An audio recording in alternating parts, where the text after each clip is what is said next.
and a warm welcome to IFS platform. Dear aspirants, again a new success story.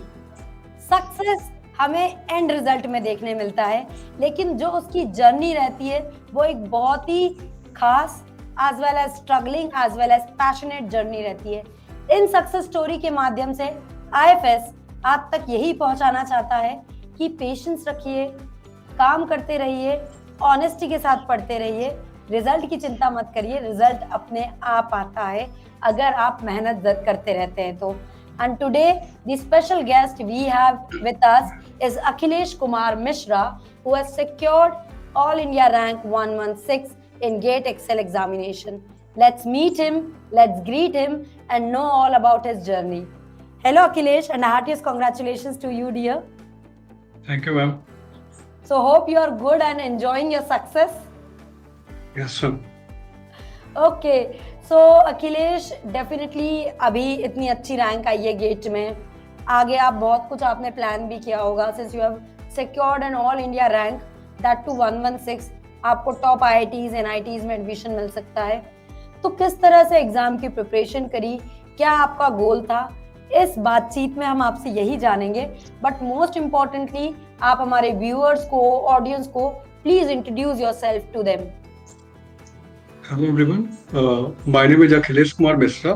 I am native of Gorakhpur, Uttar Pradesh, and I have done my graduation from DDU Gorakhpur University. After that, I have cleared JAM exam and entered in NIT Rourkela, and I have completed my master from NIT Rourkela. Okay, means you have qualified JAM and then you were like into हाँ मुझे ये life sciences में जितने भी examinations होते हैं उनको एक के बाद एक क्लियर करते जाना है. तो how come like you have done your masters from NIT, then NIT के बाद you could have been placed also, but why GATE? Ma'am, मुझे रिसर्च फील्ड में ही जाना था, तो रिसर्च फील्ड से रिलेटेड जैसे उसमें एडमिशन लेने के लिए जो भी एग्जाम्स थे, मैंने लास्ट सेमेस्टर में MSc के देखना शुरू कर दिया था.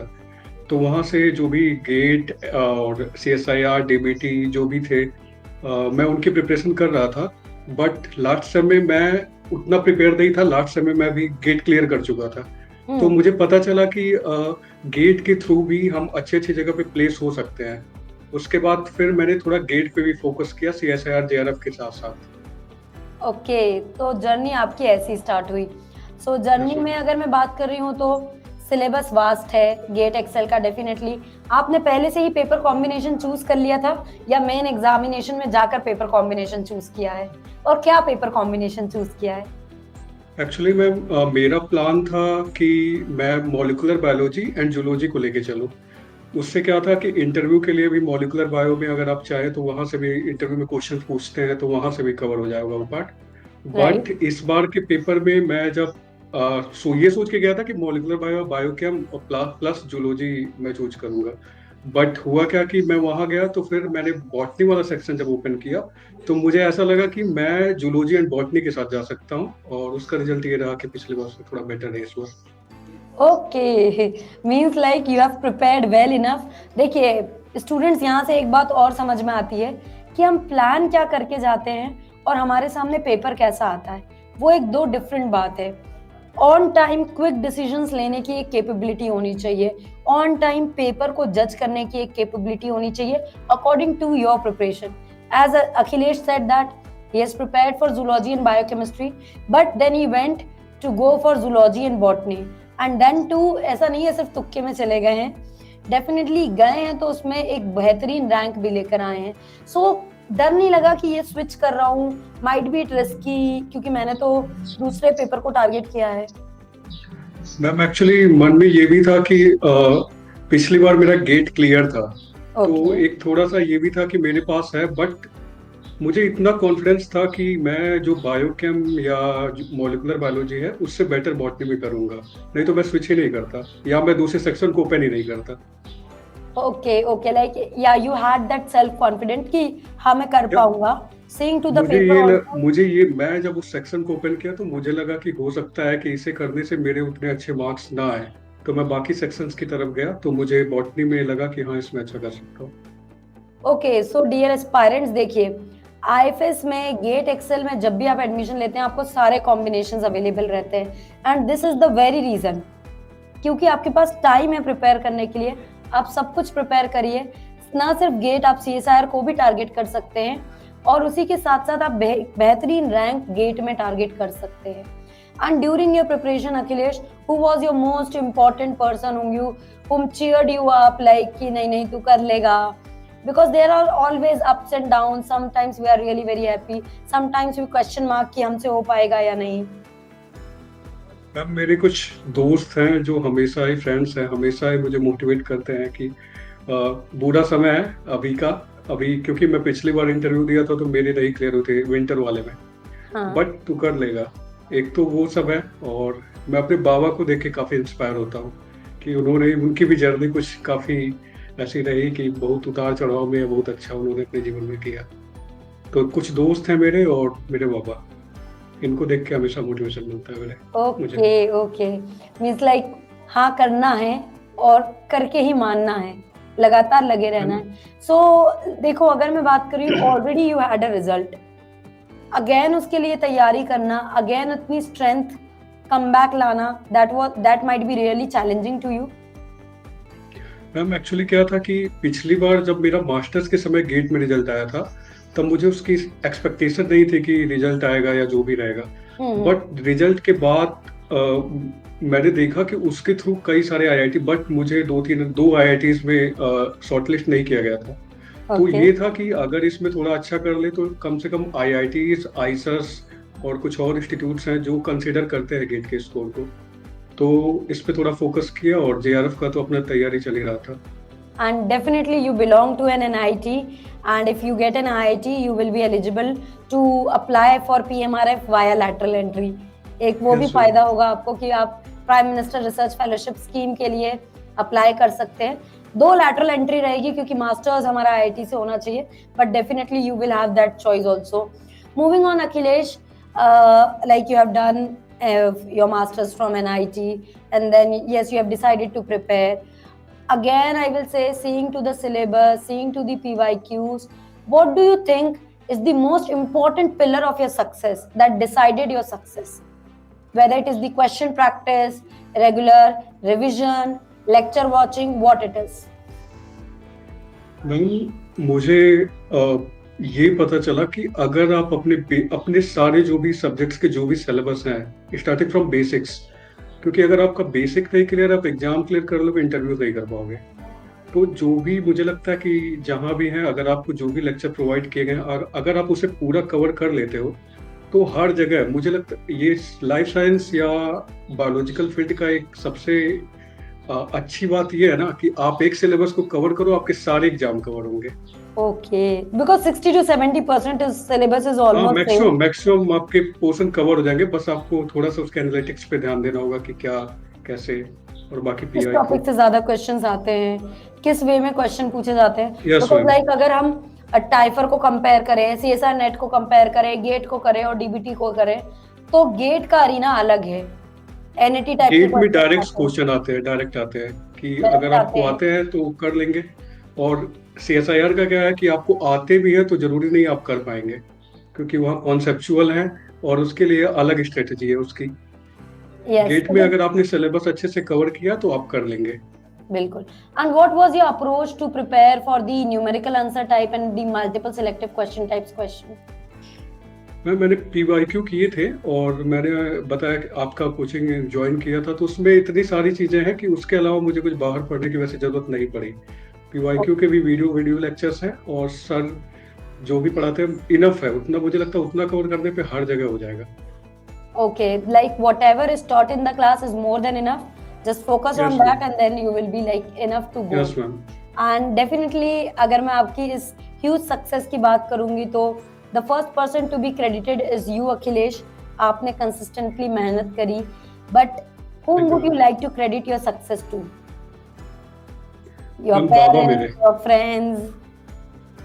मैम बाबा और मेरे दोस्त, 2-4 दोस्त जो भी है, हाँ। उन्होंने काफी मतलब मेंटली मेरी बहुत ही, एक्चुअली क्या है कि बहुत ही इस तैयारी वाली फेज में हमेशा एक डार्क पीरियड तो आता ही है कि जिसमें आप डिमोटिवेट होंगे, या उसमें दोस्त काफ़ी मेरे हेल्पफुल हैं, और जो भी हैं, 2-4 जो भी हैं वो काफ़ी, और बाबा को देख के मैं हमेशा मोटिवेट होता हूँ अपनी।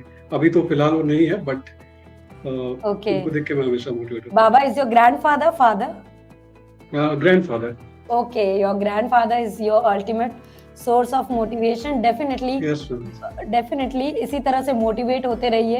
एंड आगे क्या सोचा है आपने? Like yes, as I come, I can extract from your talking that you want to pursue a career in research, but still what kind of research and what is your aim? A bit of elaboration. Actually ma'am, masters में मेरा dissertation था mycobacterium immunology lab में। हम्म। तब मुझे ये पता था कि मुझे मॉलिक्यूलर बायो में कुछ करना है, बट मुझे एग्जैक्ट आइडिया नहीं था कि किधर क्या करना है। बट उस लैब में जाने के बाद मेरा जो होस्ट पैथोजन इंटरेक्शन, या जो vaccine not kind of vaccine development, but जो होस्ट पैथोजन इंटरेक्शन या मॉलिक्यूलर या न्यूरो, सॉरी मैम, फिर से मैं रीटेक करते से। Okay. And now if I से नेक्स्ट थिंग, देखिए एक जर्नी है, स्टार्ट की हमने, एक ये पहला सक्सेस है। अभी यही रुक जाना है कि रास्ते में जो बार का आ रहा है, डीबीटी आ रहा है, सीएसआईआर आ रहा है, वो भी लेते हुए चलना है। ओके। है ना? कि अगर मैं बात कर रही हूँ तो अभी बहुत सारे एग्जाम्स अलाइंड है, राइट? तो Yes, डेफिनेटली आप उसके लिए भी प्रिपेयर कर ही रहे होगे। Yes ma'am. मैम मेरा अभी फिलहाल ये है कि मैं CSIR JRF जो है, मेरा LS क्लियर है। ओके। LS मैंने क्लियर कर लिया था मास्टर्स में ही। बट मेरे उसके बाद में जो एग्जाम दिया, मुझे ऐसा एक्सपेक्टेड था कि मेरा JRF हो जाएगा, बट हुआ नहीं। तो अभी ये जो गेट का रिजल्ट आया है, इससे कुछ हो या ना हो, मोटिवेशन मुझे जरूर मिला है कि हाँ मैं कर सकता हूँ। और अभी Okay. मेरा DBT का पेपर है, और CSIR का पेपर है, तो उसके लिए मैं भी देख रहा हूँ। ओके। एंड जो भी ऑडियंस आपको देख रही है, जो भी व्यूअर्स आपको देख रहे हैं, उन्हें आप क्या एक स्ट्रैटेजिक प्लानिंग का तरीका बताएंगे? मैम कैसे उन्हें पढ़ना चाहिए, किस तरह से अपनी जर्नी स्टार्ट करना चाहिए? मैम जो सेल्फ स्टडी करते हैं उनके लिए तो कुछ भी नहीं, वो जो पढ़ रहे हैं।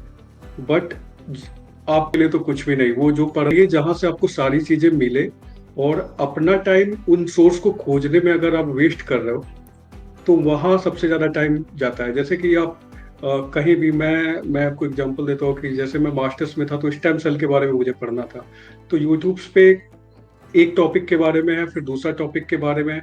आप उसको जब पाइल अप करोगे, तो वो टॉपिक कहीं ओवरलैप्स नहीं करते हैं। तो कोचिंग करना, मतलब मुझे लगता है कि इस कम टाइम में कोचिंग करना ही बहुत जरूरी है, क्योंकि मास्टर्स के बाद अगर आप नहीं क्लियर कर पाते हो, तो एक ऐसा लगता है कि डिमोटिवेशन वाले फेज में आप जा रहे हो। तो जो सोर्स है उसे खोजने में अपना टाइम ना वेस्ट करें, जो भी आपके पास सोर्स है उससे एकदम चिपके रहे और उससे लगे रहे। और जो भी मुझे लगता है कोचिंग में जो भी प्रोवाइड की जा रही है, वो बहुत ही ज्यादा है। अगर उतना आप कवर कर लेते हैं, तो सारे एग्जाम मेरे ख्याल से क्लियर हो जाएंगे। ओके। एंड मूविंग ऑन, चलिए, तो इसी के साथ हम इंटरव्यू भी, हमने आपके साथ बहुत कुछ डिस्कस किया है, आपकी जर्नी।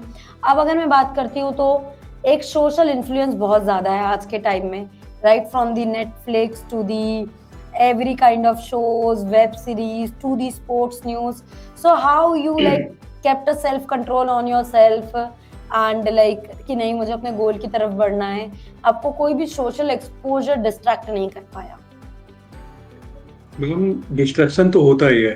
अच्छा। और ये इससे आप दूरी बना के भी नहीं रख सकते, बहुत ज्यादा दूरी नहीं बना के रख सकते कि आप ऐसा कि मैं यूज ही नहीं करूंगा। बट ये है कि जो बहुत ही ज्यादा, जिनका कुछ फायदा नहीं है, हाँ। और उनसे तो, जैसे इंस्टाग्राम है, फेसबुक है, तो मैं इंस्टाग्राम काफी दिन से नहीं यूज कर रहा। फेसबुक तो मैं आई थिंक 2-3 साल से नहीं यूज कर रहा, बट अब लिंक्डइन मैं यूज करता हूँ।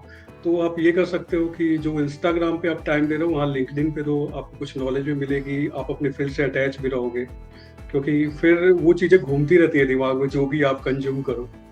राइट। अनु, ये तो बहुत ही अच्छा है ना कि इवन गेट के ट्विटर हैंडल पे भी हर दिन की अपडेट देते रहते हैं। आज क्लोज होने वाले हैं फॉर्म्स, आज रिजल्ट आने वाला है, 2 घंटे में रिजल्ट पब्लिक कर देंगे। तो even we follow Twitter handles of our interest of institutes and all, we will get to know about each and every upgoing things very recently. हम उस तरह से एक्ट भी कर सकते हैं। So Akhilesh, thank you so much for connecting. Any last words you would like to connect, say to the audience who are seeing you, watching you? Ma'am मैं एक ही बात कहूंगा अपने पर्सनल एक्सपीरियंस से कि सबके फेज में एक डार्क पीरियड आएगा, उसमें ज्यादा इन्वॉल्व नहीं होना है, और जब भी एक ऐसा फेज आएगा जो आपके लिए अच्छा हो, उसे डार्क फेज में कन्वर्ट नहीं करना है। Oh, great. Yes. Yes ma'am. बहुत ही बेहतरीन बात कही है। And again congratulations to you dear from complete IFS फैमिली। Many more success to you ahead. Thank you so much for connecting. Thank you, ma'am. And dear aspirants, so we met Akhilesh Kumar Mishra, GATE Excel All India rank holder. And again जो उनकी ending या अगर मैं बोलती हूँ closing sentence था, बहुत ही अच्छा था कि जो बीत गया सो बीत गया। आप प्रेजेंट में रहिए, ना फ्यूचर की टेंशन लीजिए, ना पास्ट का सोचिए। Don't regret about the past और be tensed about the future. Just be in the present, make the best out of your present. And आप ही हैं जो कर पाएंगे, क्योंकि आपके जैसे ही स्टूडेंट्स ने किया है। ये सक्सेस स्टोरीज हम आप तक इसलिए लेकर आ रहे हैं दैट यू नो कि हर एक इंसान के लाइफ के फेज में, प्रिपरेशन के फेज में अप्स एंड डाउन्स आते रहेंगे, but you have to be ready for facing everything and just be in the present and अपनी 100% मेहनत लगा दो अपने गोल को अचीव करने के लिए। सो आज के लिए यहीं रुकते हैं, जल्दी मिलते हैं न्यू सक्सेस स्टोरी के साथ। Thank you so much everyone and happy learning.